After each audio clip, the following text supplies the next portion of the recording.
Welcome. I am Dr. Shelton. I'm a sociology professor. I've also had the privilege to work with Rylee on her honors project for the last 2 semesters, but actually since to the freshman intro class, we've had discussions about this topic and her interest in researching this and moving on with her career as to be a counselor. So without further ado, I want to introduce you to Rylee Frohberg, who's going to present the results from her honors presentation, her honors project that she's been working on. Okay, so over to you. So my name is Rylee Frohberg, and this is my honors project presentation, Perceptions of Sexual Violence in a Rural College Town. So I just want to take the moment to thank the honors program for giving us the opportunity to do student research. It really is such a unique experience, and I'm so grateful for it because I'm excited to take that with me when I do future professions and possibly do more research like this in the future. And I also want to thank Dr. Shelton for the commitment that he had with me, because this project definitely took a long time, and just having somebody as dedicated to it, to spending time with me, looking at data, looking at problems, was really useful and helpful. For a quick little roadmap of what we'll be talking about today, I'll talk about the purpose of my study, talk about some existing literature, the research design, the results and discussions, limitations of my study, implications, future research, and then a conclusion. And then we'll have time for questions. Some things to note before I get into the literature review is that there are gaps in research surrounding sexual assault in rural college towns and rural college campuses specifically, but I did find some studies that did talk about this. There is a big gap in literature for this topic. So once again, the purpose of my study is to assess perceptions of sexual violence in a rural college town. Specifically, my research asks, how do varying victim resistance levels impact the labeling of sexual assault, and how do factors like gender, virality, and survivor status influence rape myth acceptance and belief in traditional sex roles? So my independent variable, or put more plainly, the cause and effect relationship, but notably this study doesn't evaluate any causal relationships, but just to make it understood what an independent variable is the victim resistance level, the label of the assault, gender, virality, and survivor status. My dependent variable, or what I was using to measure, is the updated measure for assessing subtle rape myths scale and the traditional sex role scale. So a quick introduction and background. Sexual assault is a highly pervasive crime with low reporting statistics and even lower crime conviction rates. So every 74 seconds, somebody is sexually assaulted, and that results in 1 in 5 women being impacted by this crime.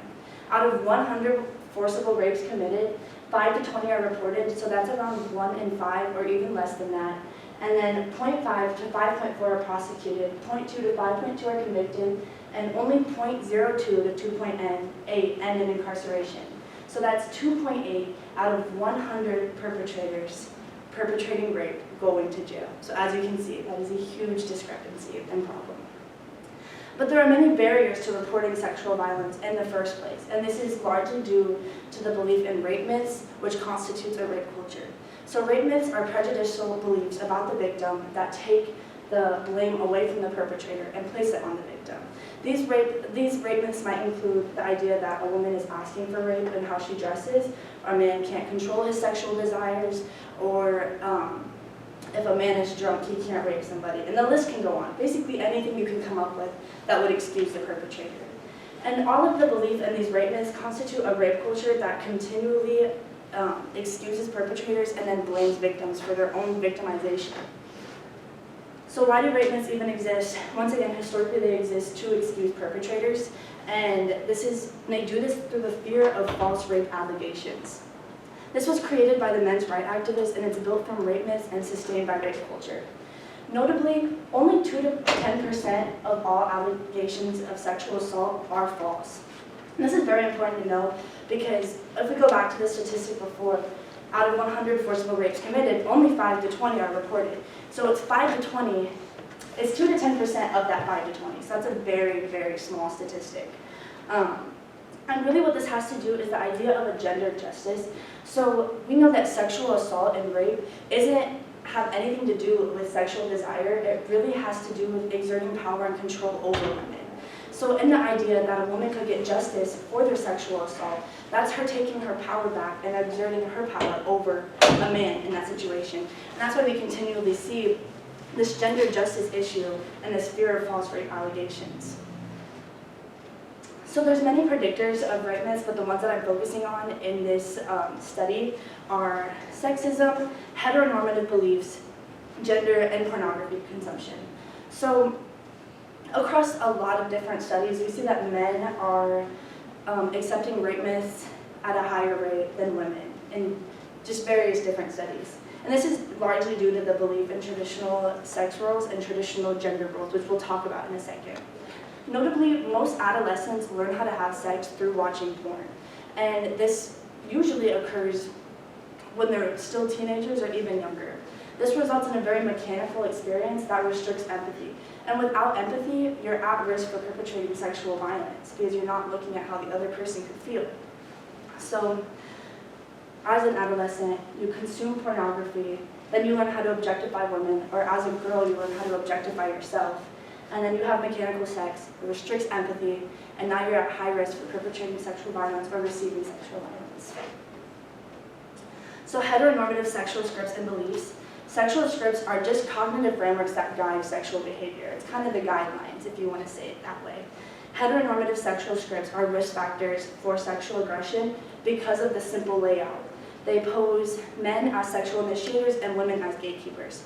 In that framework, it's really easy to say that if a woman's sexually assaulted, it's because they weren't acting as good gatekeepers. Clearly, they did something that would allow a man to think that they could behave the way they behaved. In this framework, too, women's subordination is essential, and it just reinforces the idea that men's sexually violent behavior is to be expected, but so is women's endurance of it. So, furthermore, men who endorse heteronormative beliefs are more likely to support rape myths and use sexual coercive behaviors.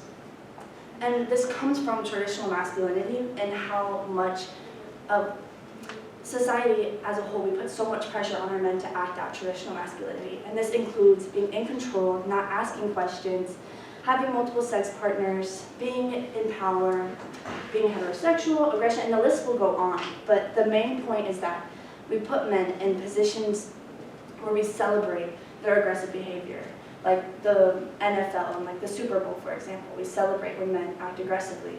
And this just reinforces and indirectly encourages sexual violent behaviors. This results in most victims experiencing self-blame after their sexual assault or sexual violence. And this is because of the questioning that they get from peers, family, law enforcement, and the list continues. But it's the idea that they're continually being questioned about their credibility. And this works through the concept of affective gaslighting, which is misogynistic and systemic in nature.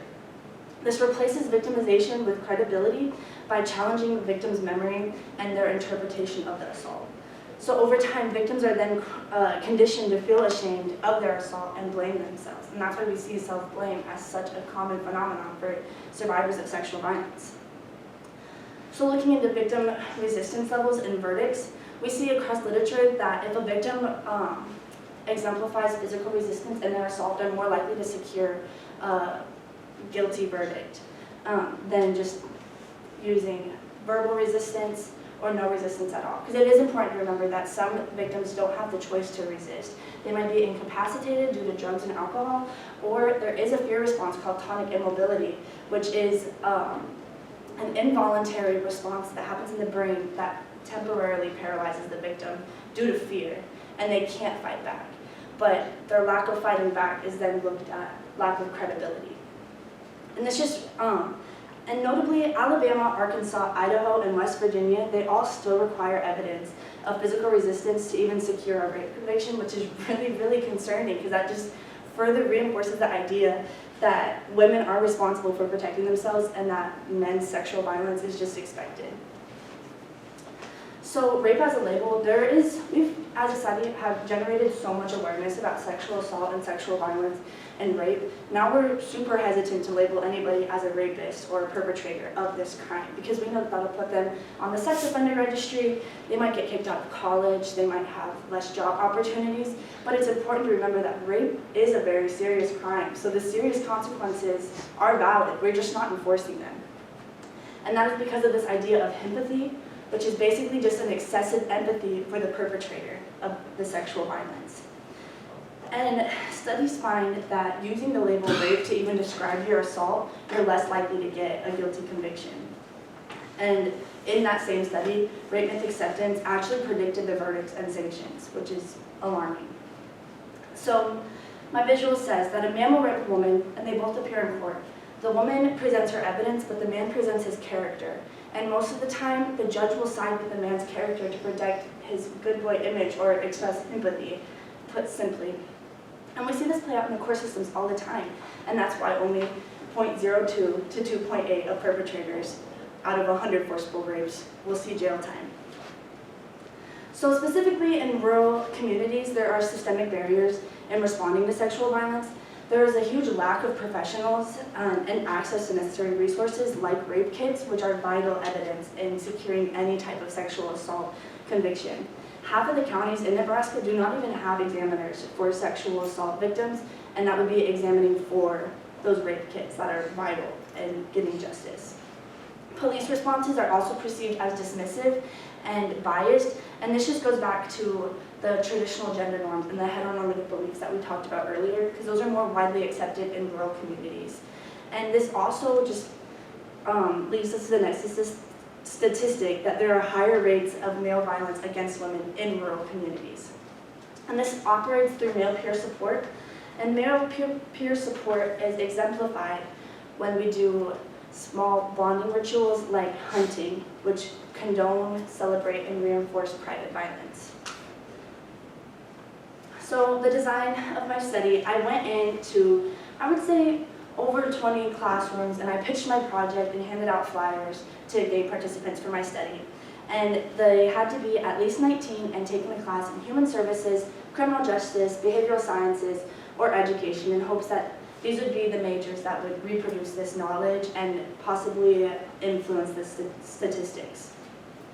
It was an online survey through Qualitrix, and I collected demographic variables, and then each participant saw one of two vignettes or scenarios of sexual violence, and they varied by victim resistance level. So one scenario was verbal resistance and the other was physical resistance. Then they took the updated measure for assessing subtle rape myths, which is a 22-item scale composed of 4 different subscales that have about 5 questions in each scale.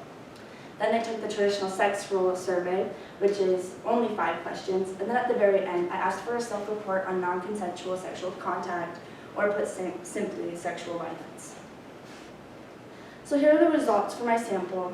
As you can see, most of my sample was women, 76.4%, and only 15% were men, and then 6% were non-binary and third gender, so my data is pretty skewed there, but I was still able to do some analysis.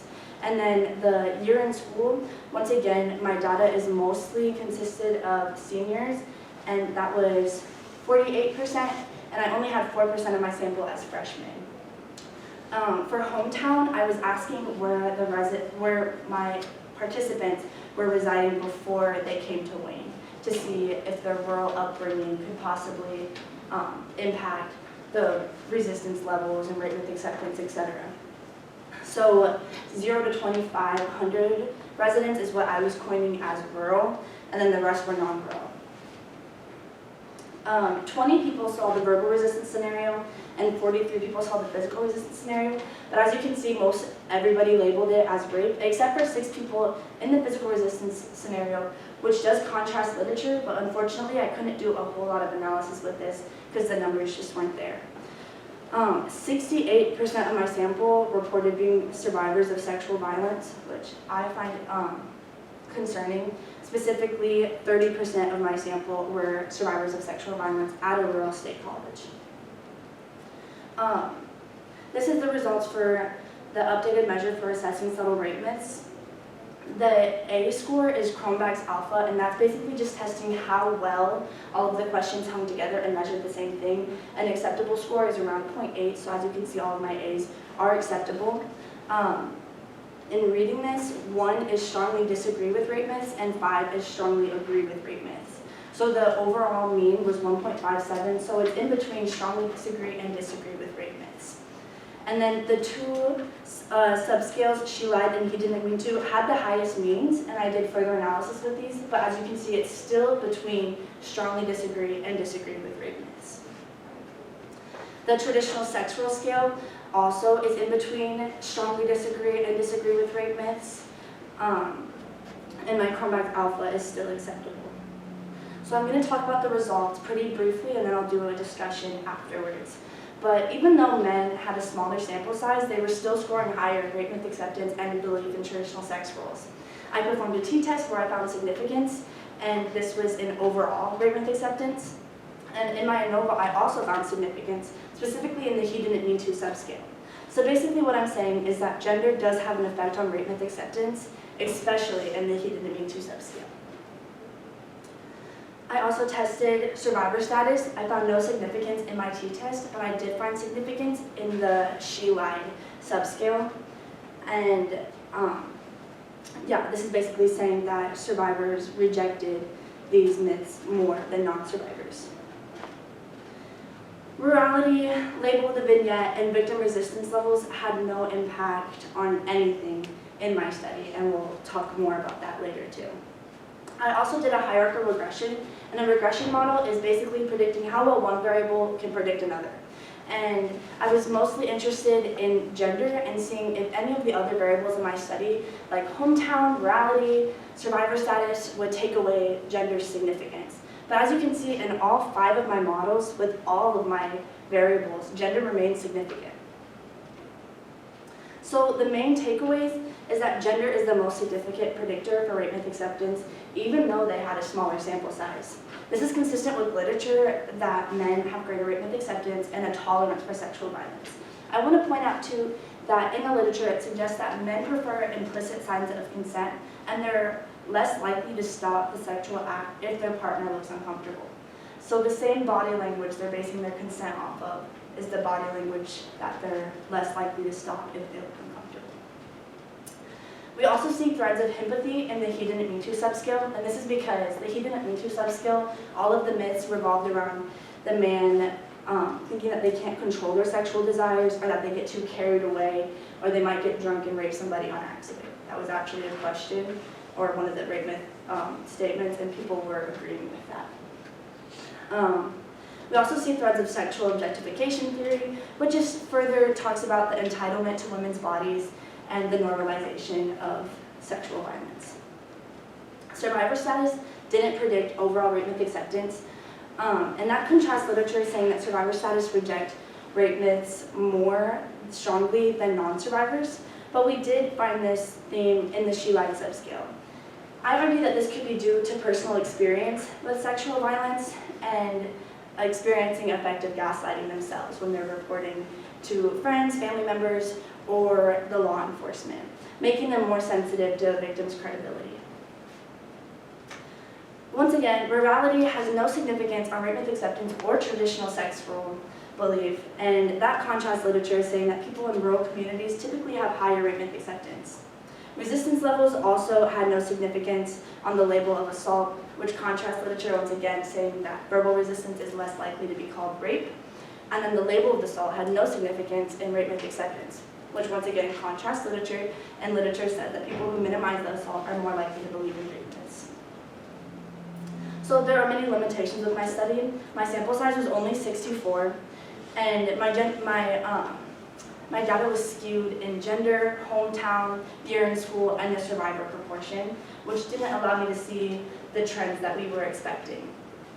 Participants also evaluated the physical resistance scenario more than the verbal resistance scenario, and so I couldn't really do much analysis there either, and they all labeled it rape except for those 6 individuals in the physical resistance scenario. The length of my survey was also pretty long. It was 15 to 20 minutes, and asking college students to take that time is, that's another big task for them to do, so I didn't get the participants that I was exactly looking for. And also the way I measured rural could have been better. I wish that I would have maybe done like 0 to 500 and seen if those people that come from really small communities differ from people who come from maybe like 5,000 residents. I feel like there's different ways to address and identify rural communities, and I feel like I could have done better at that in my survey as well. Future research needs to evaluate what reporting barriers survivors face in rural communities and college campuses, and specifically the rapists that they encounter when they are reporting or talking about their assault in general. We could also find more participants for this study design and replicate it with changing how we were defining rural and see if that impacts any of the trends. It would also be interesting to see how pornography consumption influences rape myth acceptance in a rural community. And lastly, and most importantly, we need to explore why men believe that they cannot control their sexual desires. So for future implications, we need to teach men that they actually can control their sexual desires. And I argue that this needs to start all the way back in middle school when we're telling our girls about dress codes and that they need to cover up to protect themselves from a male gaze. That is when we need to start teaching boys or men that they can control their gaze. We need to, once again, educate them on self-control, but also educate them on consent when we're first teaching them about sex education. Consent is enthusiastically given and just verbally given, and so a lack of response to somebody being paralyzed by fear or incapacitated is actually a response, and it's still no. We also need to evaluate and address reporting and justice barriers on rural colleges and in the community. So the conclusion of my study is that gender influences rape myth acceptance the most in my study, and it remains significant even in hierarchical regression models. Survivors reject rape myths more when they pretend to a victim's credibility, and morality, victim resistance, and labeling have no effect on rape myth acceptance. But once again, this could be due to my sample size and the proportions of my sample. These are my references, and I wanted to just thank the honors program once again, and Dr. Shelton again, and also my friends and families for supporting me on this project within the last year. And now I'd like to open up the floor for any questions.